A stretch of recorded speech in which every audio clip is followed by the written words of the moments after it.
Bendiciones, amados, en este día maravilloso, o mejor dicho, en esta noche maravillosa. Gracias a cada uno de ustedes por conectarse y estar con nosotros en nuestra programación Contacto Profético. Quiero iniciar leyendo, mientras cada uno de ustedes se va conectando, quiero iniciar leyendo el libro de Santiago, capítulo 4, el versículo 1 en adelante. Dice: ¿De dónde vienen las guerras y los pleitos entre vosotros? ¿No es de vuestras pasiones las cuales combaten en vuestros miembros? Codiciáis y no tenéis, matáis y ardéis de envidia, y no podéis alcanzar.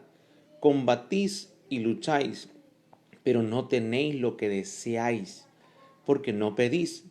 Pedís y no recibís, porque pedís mal, para gastar en vuestros deleites. Oh almas adúlteras, ¿no sabéis que la amistad del mundo es enemistad contra Dios? Cualquiera pues que quiera ser amigo del mundo se constituye enemigo de Dios. ¿O pensáis que el Espíritu dice en vano que el Espíritu que Él ha hecho morar en vosotros nos anhela celosamente? Pero Él da mayor gracia. Para esto dice: Dios resiste a los soberbios y da gracia a los humildes. Someteos pues a Dios y resistid al diablo y huirá de vosotros. Acercaos a Dios y Él se acercará a vosotros. Pecadores, limpiad las manos. Los de doble ánimo, purificad vuestros corazones. Afligíos y lamentad y llorad. Vuestra risa se convierte en lloro y vuestro gozo en tristeza. Humillaos delante del Señor y Él os exaltará. Amén.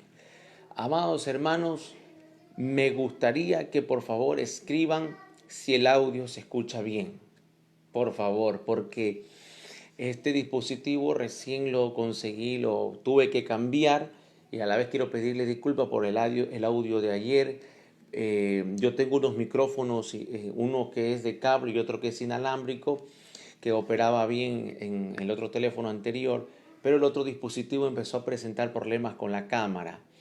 Y pues tuve que buscar otro dispositivo, todo para que el trabajo salga con excelencia. A mí me gusta que el mensaje, el contenido esté muy bueno, pero también el paquete donde va el mensaje, que es los dispositivos, el audio, el video, salga en buen estado también para que sea de apreciación.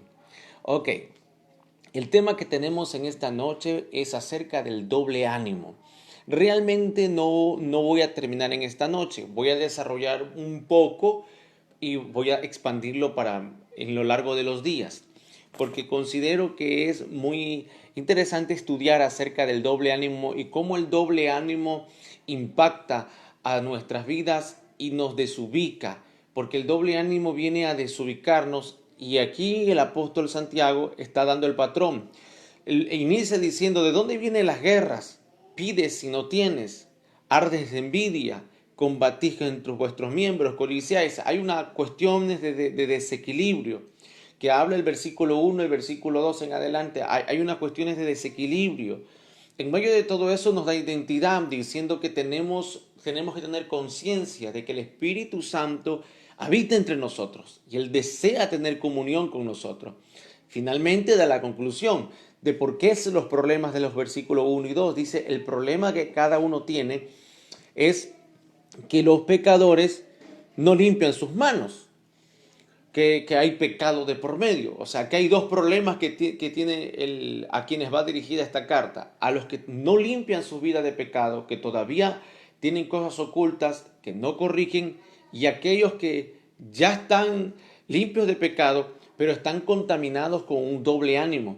Y el texto sagrado en el versículo 8 dice: purificad vuestros corazones a los que tienen el doble ánimo. Entonces, el doble ánimo es un espíritu, que viene a traer impureza y contaminación en nuestra alma.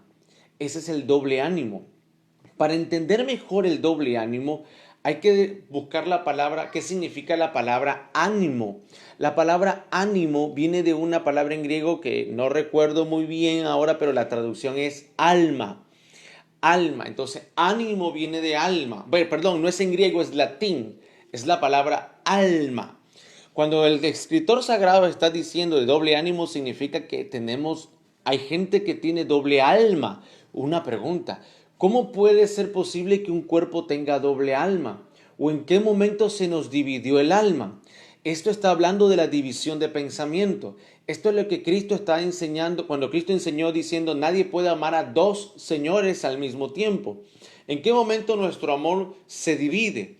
Cuando el amor se divide, cuando algo en nuestro interior empieza a dividirse, entra algo que se llama amar al uno y aborrecer al otro. Es decir, dentro de nosotros se crea un monstruo, se puede decir de esa manera. Un pequeño monstruo, una bestia deforme en la que a veces amamos y a veces aborrecemos. A la misma persona que tú dices que amas en tu matrimonio, en tu hogar, esa es la misma persona que de momento la violentas, es de momento la misma persona que la golpeas o lo golpeas. La misma persona que un momento tú le dices, yo te amo, contigo voy hasta el fin del mundo, y esa es la misma persona que tú le eres infiel. No guardas respeto, no le tienes consideración, adulteras con otras personas y entonces, pero tú dices que lo amas, entonces estás dividido. Y eso es un espíritu que viene a contaminar nuestra alma. Vámonos a la Biblia para ser bíblicos. En el pueblo de Israel hubieron sucesos que demostraron que ellos tenían un problema gravísimo con el doble ánimo. Desde el inicio, ellos tenían a Jehová Dios como su Señor cuando los saca de Egipto. Pero nomás pasaron, creo, 30 días, algo así, pasaron en 30, 40 días en que Moisés estaba en el monte recibiendo las tablas del mandamiento y el pueblo claudicó y el pueblo pidió otros dioses. Entonces rápidamente el amor hacia Dios se vio sucumbido hacia otras cosas. Siempre el pueblo de Israel repetía estos ciclos. Cuando pecaban, cuando les iba mal, buscaban a Dios, se arrepentían, Dios les respondía, estaban bien por un tiempo y luego otra vez se volvía a repetir ese ciclo. El ciclo del que Pablo le llama el hombre viejo está viciado, dice. Es un círculo vicioso. El hombre viejo está viciado en las prácticas engañosas. Entonces, esta es una trampa en la que cae el alma, que es el doble ánimo. Entonces, Israel siempre tenía este problema. Por un tiempo amaba a Dios y por otro tiempo se iba tras otros dioses paganos, Baales, etcétera, etcétera. Siempre hay alegorías proféticas que se dice que Israel se prostituía su fe al mejor postor. Entonces era como que quien me ofrece más, a ese yo le voy a servir. Cuando aparecía Dios en la escena, ahí servían a Dios. Cuando aparecían los Baales en la escena, ahí servían a los Baales. Y no es que los Baales tenían algún tipo de poder sobrenatural o los dioses paganos. No, no, no, no. Este es el problema que yo quiero estudiar con ustedes ahora en el tiempo que tenemos. Es que, por ejemplo, hay una palabra que aparece en el libro de Primera de Reyes, capítulo 18, verso 21, cuando el profeta Elías convoca al pueblo de Israel al monte Carmelo para verificar quién verdaderamente es el Dios eterno, o Jehová de los ejércitos, o los dioses de Baal. Y dice que aparece esta palabra que le dicen el profeta Elías le dice al pueblo, ¿hasta cuándo claudicaréis entre dos pensamientos? Dos palabras, claudicar y doble pensamiento. Ya le dije, doble pensamiento, doble alma, doble ánimo. ¿Hasta cuándo claudicaréis entre dos pensamientos? Esa palabra claudicar, yo le quiero enseñar un poco. La palabra claudicar que usa la Reina Valera 1960, otras versiones dicen otras versiones hablan de desfallecer o intercambiar, pero la palabra claudicar dice una persona que se tambalea o es alguien incapaz de mantener su equilibrio y fracasa en cumplir su propósito. Es una persona, digamos, ebria. Alguien ebrio es alguien que está tambaleando, es alguien que no se puede, no tiene equilibrio. Entonces, el problema que viene a confrontar el profeta Elías es al equilibrio del pueblo. ¿Hasta cuándo claudicaréis? ¿Hasta cuándo ustedes caminan sin equilibrio? ¿Hasta cuándo siguen ese crecimiento sin equilibrio? Entonces, cuando la iglesia, cuando el pueblo de Dios, aquí yo tengo que hablar de esta forma general, cuando alguien está caminando sin equilibrio, Dios te va a mandar a alguien. Quiero ser un poquito más bíblico. Dios va a mandar una unción profética para volverte al equilibrio. Siempre Dios tiene consejeros. Los primeros profetas que tenemos nosotros son nuestros padres. Desde ahí, cuando tu papá, tu mamá, así tú tengas 40, 50 años y ya hayas criado hijos y te ven que no estás equilibrado, papá y mamá te van a decir: un momento, párese ahí, usted está mal con sus finanzas, usted está mal teniendo la relación con su matrimonio de esta manera. No, un momento, así no estás criando bien a tus hijos, así no está bien los negocios que estás haciendo. Entonces, podrá parecer tedioso, pero papá y mamá es la voz profética más cercana que nosotros tenemos. Por eso uno tiene que saber escuchar a los padres. Aunque no coincidas, aunque no cuadres tú, aunque tú de pronto hayas tenido cierto éxito en algún lado económico, universitario, trabajo, negocio y tus padres no, los papás siempre van a tener una voz profética dada por Dios. Así, ese es un patrón universal. Entonces, cada vez que tú y yo entramos en un asunto de desequilibrio emocional, familiar, matrimonial, económico, Dios te va a mandar una voz profética y te va a decir: un momento, corrige esto. No puedes andar sin equilibrio. Ahora, entrando a la iglesia del Señor, que puedo tomar base del proceder de Dios en el pueblo de Israel. Es importante la unción profética dentro de la iglesia, porque Dios usa a los profetas, específicamente a los que tienen oficio profético bien marcado, para corregir el doble ánimo y decir: ¡hey, un momento! Este no es el equilibrio de Dios.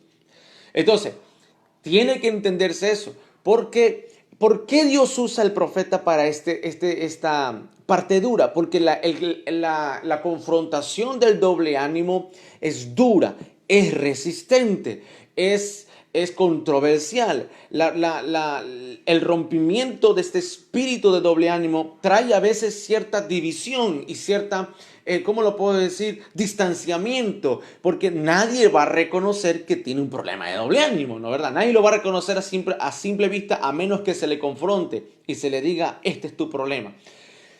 Esto lo pueden entender aquellas parejas, hombres o mujeres, a que sus cónyuges niegan hasta el final que tienen una doble vida. Niegan hasta el final que están chateando con una amiga, que están chateando indebidamente con alguien, y lo niegan hasta el final, hasta que usted le saca la evidencia y le dice: aquí está la evidencia, no me puedes refutar. La unción profética es algo así, es confrontar, porque saben que siempre el pueblo se va a negar, porque está dividido entre dos pensamientos, entre el mejor postor. Entonces, ¿por qué Dios usa la unción profética? Porque realmente el profeta no le debe cuentas a nadie. Hablando de su reputación, el profeta no le importa qué piensen de ellos. El profeta está preocupado de que se cumpla la palabra de Dios y que la iglesia agarre equilibrio nuevamente, o el pueblo agarre equilibrio. Y no hay problema, porque el profeta no tiene problema, es decir, porque no vive de la voluntad del pueblo, vive de la voluntad de Dios. No vive de las dádivas del pueblo, vive de la dádiva de Dios. Al profeta Dios tiene una asignación muy especial y diferente, porque Dios necesita que el profeta esté abierto y esté dispuesto a decir las verdades a quien sea. Así sean ovejas, sean ministros, sean gobernantes, a quien sea, pero para volverlos al equilibrio. Jamás nunca Dios usó un profeta para romper el equilibrio de las cosas. Jamás Dios nunca usó un profeta para traer un complot, una división que trastorne el equilibrio de la justicia y el orden de Dios. Todo lo que Dios hace es bajo el orden y la justicia y trae equilibrio. Entonces, cuando el profeta Elías le dice: ¿hasta cuándo van a estar sin equilibrio? Van a estar tambaleándose de un lado a otro, moviéndose sin saber qué escoger, entre doble pensamiento. Aquí viene el tema. El profeta confronta la situación y revela: tienen un espíritu de doble ánimo. Tienen un espíritu que los está contaminando, los está volviendo a ustedes personas que no saben a quién servir. Entonces ahí entra, dice que cuando usted tiene un problema de doble ánimo, mi amado, no va a poder cumplir la palabra de amar a Dios con todo su corazón, con toda su mente, con toda su alma, porque habrán cosas en las que porque está dividido. Está dividido. Entonces, aquí puedo responder la siguiente pregunta: ¿por qué me cuesta permanecer en el Señor? ¿Por qué me cuesta romper los ciclos? ¿Por qué me cuesta renunciar a ciertos pecados, siempre me vivo cayendo en la misma piedra. Bueno, la respuesta es que tienes un problema de doble ánimo. Y cuando él dice, cuando Santiago dice en la Escritura, purificad vuestros corazones, es que necesitas entrar en un tiempo de purificación. Primero la confrontación. Tienes que dejarte confrontar y hacerte un autoanálisis y revisar tu conciencia. ¿Cómo me voy a revisar la conciencia? Bien, atento a la enseñanza. Durante estos días voy a seguir enseñando y te voy a dar algunos panoramas, un test para que puedas tú evaluarte y puedas tú saber si tienes o no tienes este doble ánimo. Pero sigamos hablando de la Biblia. Estoy hablando ahora de Israel. Israel no tenía equilibrio. Doble pensamiento habla de indecisión. Toda persona con doble ánimo sufre de indecisión. Sufre de indecisión. No puede tomar decisiones por sí mismo. Entonces, ¿qué hace el que no tiene doble ánimo? Él dice, voy a pedir un consejo y voy a pedir que por favor me den el consejo. Listo, pide el consejo para tomar una decisión. Ese es alguien que no tiene doble ánimo. Pero quien tiene doble ánimo es aquel que pide el consejo y finalmente dice, pero profeta, ¿qué debo de hacer? Pero profeta, pero pastor, dígame qué hago, que no sé. Hay cosas en las que nosotros te tenemos que decir qué hacer por dirección divina, pero hay decisiones personales, como por ejemplo, ¿con quién me voy a casar? Entonces tú dices, pero profeta, ¿qué hago? ¿Me caso o no me caso? Eso es decisión suya. Entonces tú ahí empiezas a ver ese problema. No sabes, estás en indecisión. ¿Qué estudio? Bueno, ¿qué te gusta hacer? ¿Qué trabajo escojo? No sé qué escoger. Bueno, yo solo te puedo dar un consejo. Si es de Dios, la paga, el horario, pero tú tomas la decisión. Pero hay mucha gente que toma decisiones basadas en el consejo, es decir, el pastor me dijo, el profeta me dijo, el maestro me habló, me dijeron que lo haga y ahora me equivoqué, entonces tú le echas la culpa al que te aconsejó. Entonces eso se llama doble ánimo. Cuando usted busca un consejo, no para usted tomar una decisión, sino que buscas que alguien tome la decisión por ti. Eso es doble ánimo. Mi papá, cuando yo era pequeño, siempre me dijo algo que se me quedó en la cabeza. Me dijo, Iván, los indecisos no llegan a ningún lado. El doble ánimo está atada a la indecisión. Si usted es de esas personas que tienen problemas con la indecisión, preocúpese. Preocúpese.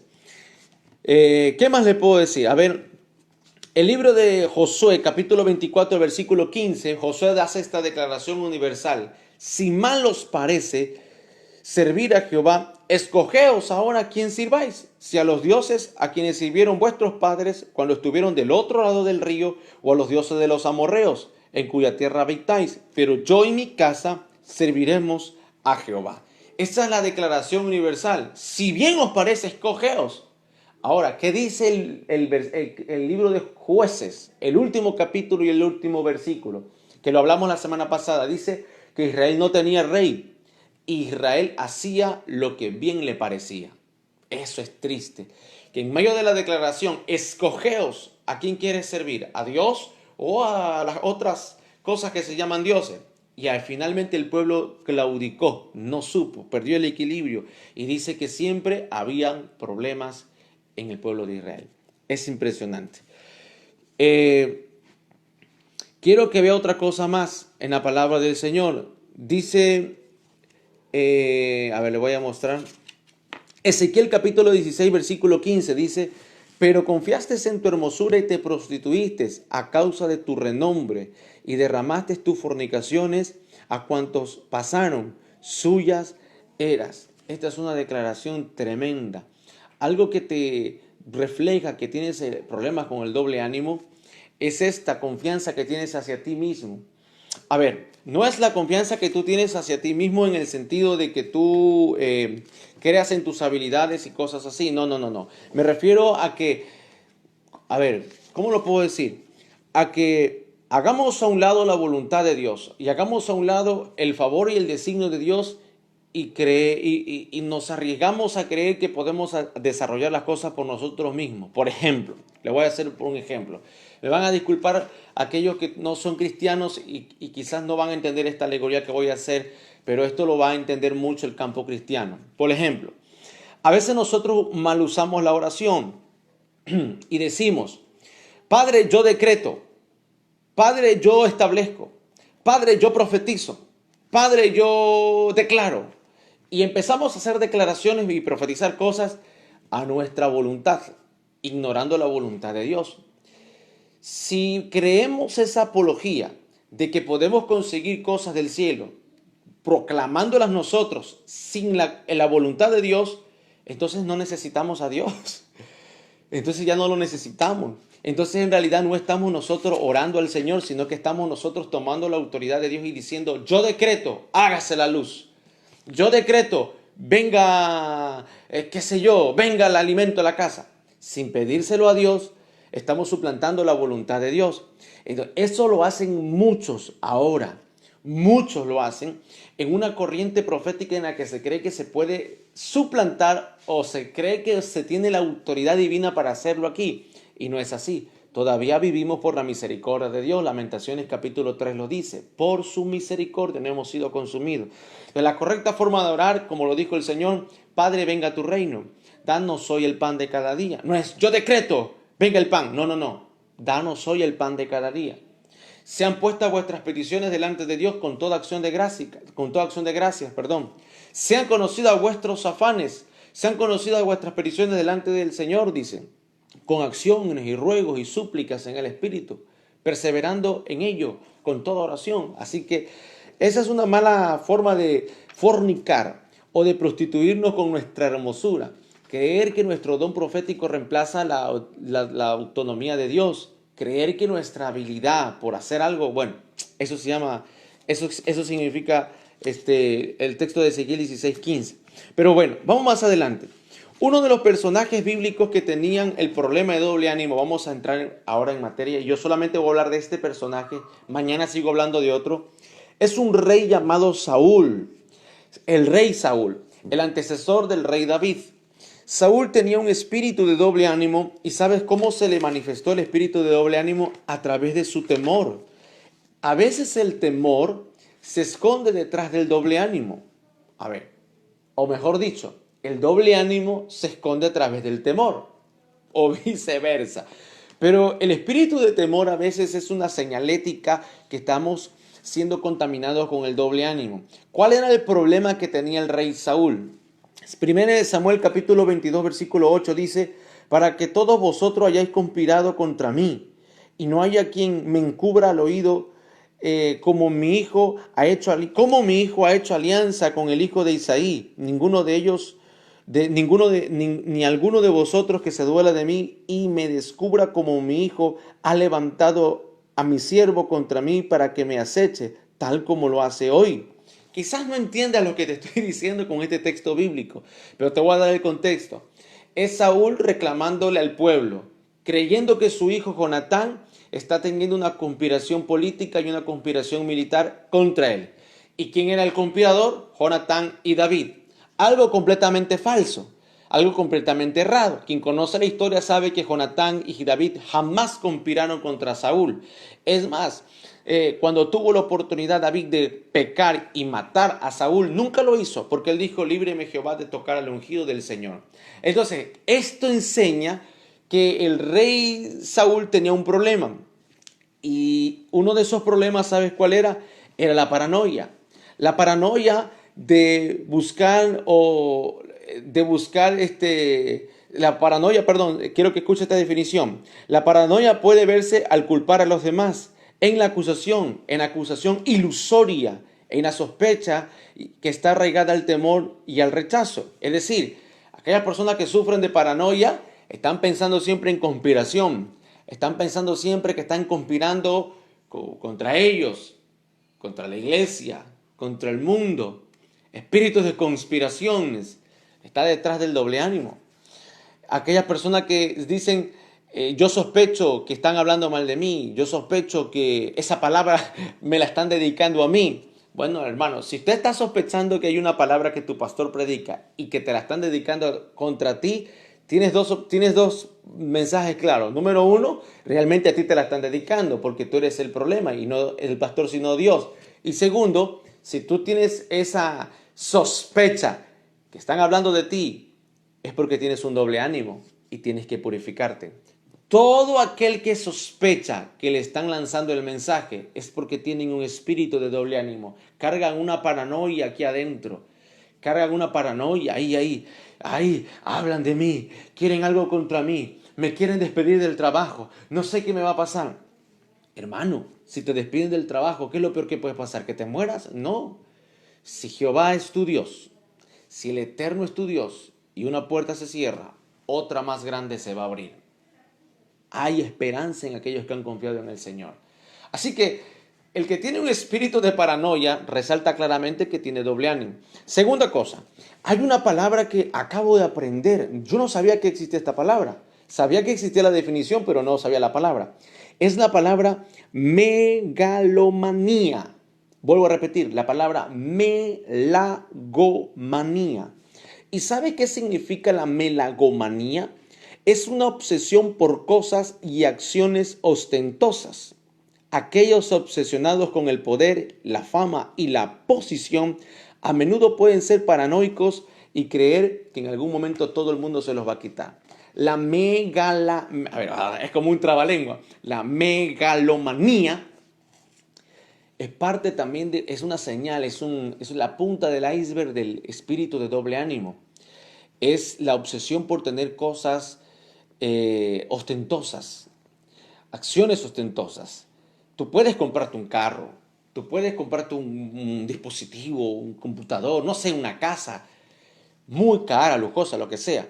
Pero cuando tu motivación es mostrar, tu motivación es esa ostenticidad, tienes un espíritu de doble ánimo.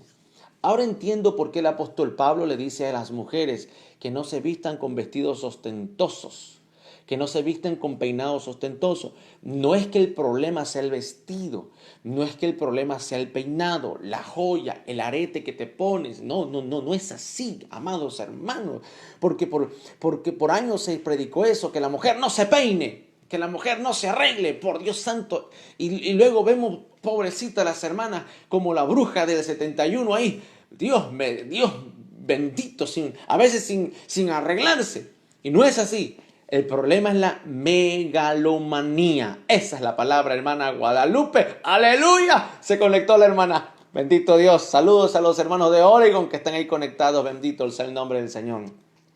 Es la megalomanía, es el deseo de acciones ostentosas. Eso es lo que Pablo estaba corrigiendo allá a Timoteo, diciéndole, no es el problema el vestido, no es el problema las cosas que uno se pone, es el corazón del doble ánimo, es la megalomanía, la ostenticidad, el deseo de ser ostentoso, de ser visto, la posición.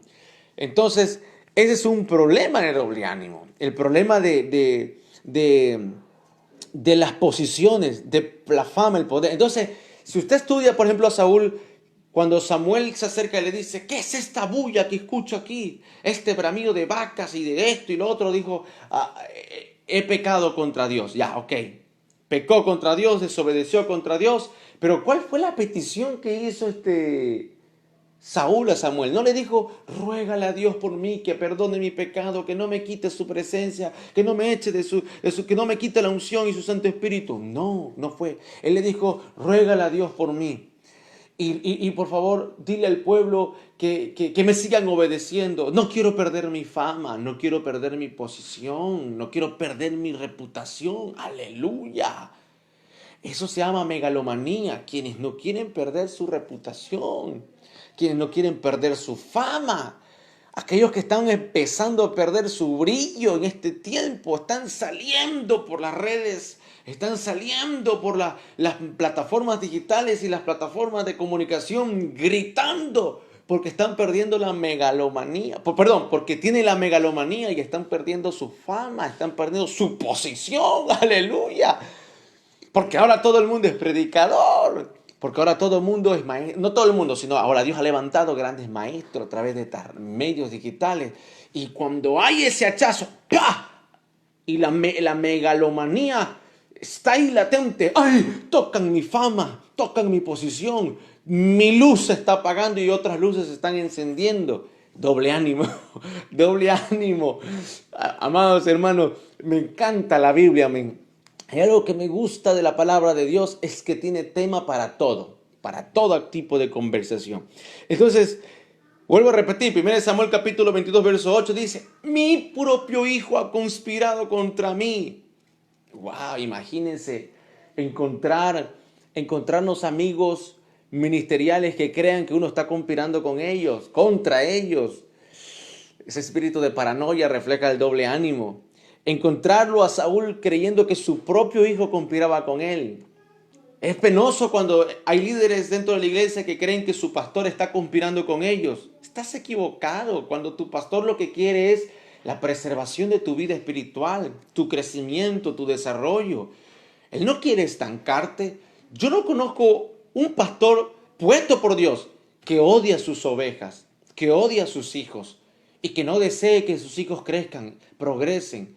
Algunos de nosotros a veces señalamos y decimos, ay, mi pastor me odia porque no me pone, no me ayuda, no esto y lo otro. No. Le voy a hacer esta alegoría. Cuando los niños nacen, están tiernitos, ¿qué es lo que primero uno hace? Los envuelve y los aprieta, ¿verdad? Algo que se llama fajarlos, ¿verdad? Y cuando el niño empieza a llorar, ¡uah, uah, uah! Y llora, y llora, y llora, y llora, y llora. A veces uno como papá, uno dice, ¿por qué los aprietan así? No me gusta porque se ponen rojitos.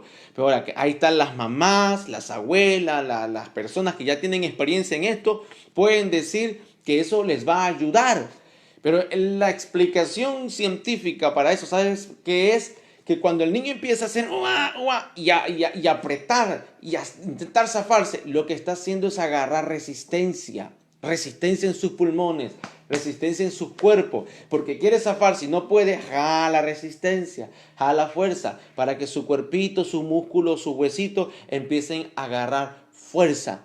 Después de que esos niños los sacan de la, ¿cómo se llama? De la faja que los ponen, del pañal apretado que los ponen, agárralo pues, tú lo agarras con un brazo. ¿Tú crees que su columna se tuerce para atrás? Así se te cae y dice, ¡uy! Cuidado, se te cae el niño. Claro, cuando el niño se empuja para atrás se cae, pero normalmente tienen la columna rectita, rectita. Nosotros que ya somos adultos, a veces la columna andamos encorvada, así, pero los niños rectita, por esa aplicación de fortaleza. Entonces, cuando tu pastor sientes que te aprisiona, sientes que te asfixia, sientes que no te deja hacer nada, está trabajando la fortaleza dentro de ti. Amén.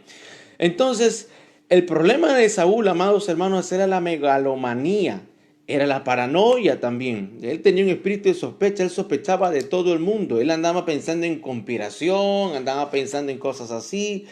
1 Samuel capítulo 15, versículo 22 dice, y Samuel le respondió diciendo, no volveré contigo, porque desechaste la palabra de Jehová, y Jehová te ha desechado para que no seas el rey sobre Israel.